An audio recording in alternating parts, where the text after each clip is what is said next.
Yan o, after. Hindi mo na kailangan apakan ng todo para magalit siya. So 1.5 2,000 galit na yan. Yung transmission na lang kailangan mo siyang ipatakbo para maramdaman mo yung changes doon, mawawala yung ugong nun. So ang gawin namin ngayon, magti-test drive na lang kami. Okay? So mag-test drive na sir, ikaw mag-drive. Test drive tayo, ikaw mag-drive para makita natin yung ano.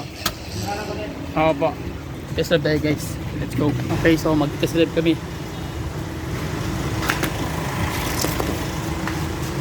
Test drive Brad. Test drive ka dali. Ay.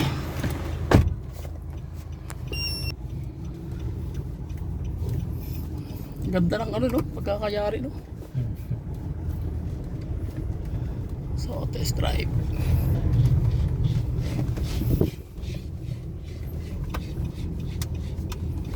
Yan dyan kay hawan nga dia.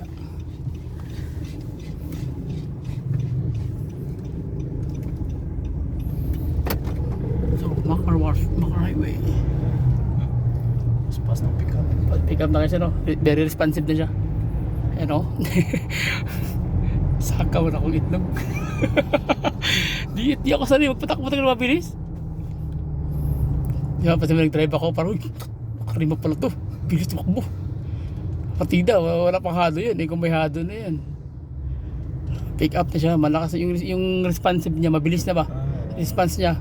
Pag-apak mo, kagat-agad yung ano, RPM. Kasi meron siyang meron siyang pressure sensor ng ano niya yung sabog niya. So once nga inapakan mo yun, tapos malakas yung compression niya, automatic yun yung ECA, mabilis agad mag-response, bigay agad ng buga ng crudo, open agad yun. Tsaka mapalong siya pag alimbawa, di ba, pag naka-premier, takbo ka ng speed ka ng mga 35 to 40, namamatay siya. So nangyari diyan, pag mag third gear ka, Di niya kaya oo. So ngayon, after 10 tingnan natin kung makaya niya yung ganong sistema. Na naka Tresera, tapos natakbo ka ng mga 30 to 40. Kung ano ba, mag-vibrate ba siya.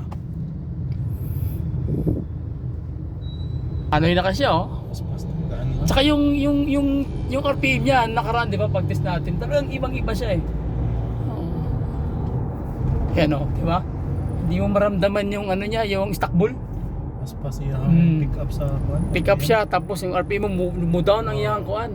Pero kung tanawon nimo, dili ba na cable type. Wire ba yan? Yeah? Ano siya, kanang sensor lang, pedal sensor ang mag-uusap. Pero bakit malakas siya mo, pati yung apak ng pedal matigas. So dun ka magtataka. Pag ganun siya kalupit. Ibang-iba na sa nung kahapon pag test drive ko.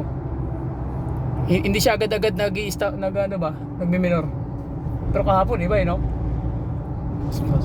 Kasi yung ceramics kasi, yung crankshaft bearing mo, mga bearing mo sa loob, valve train mechanism mo, pakikinisin niya yon. So kung makinis yan, madulas yan masyado. Kasi nga yung carbon 60 nasasay mo na sa bearing loop. Gamay ana mo, anak man. Pero alalay ka permente. Oo, naka-alalay ka lang. Alalay ka sa throttle, pero pare Bitawan mo. Oo. Kusa na siya, ang momentum di magbago. Bukod lang kung mag-brake ka. So ibang-iba siya, di ba? Partida, mahaling unit mo, tapos kubol. Meron nga akong na treatment na ako. Binili niya yung Ford 500,000 talaga. Kasi nga black smoke, kubol.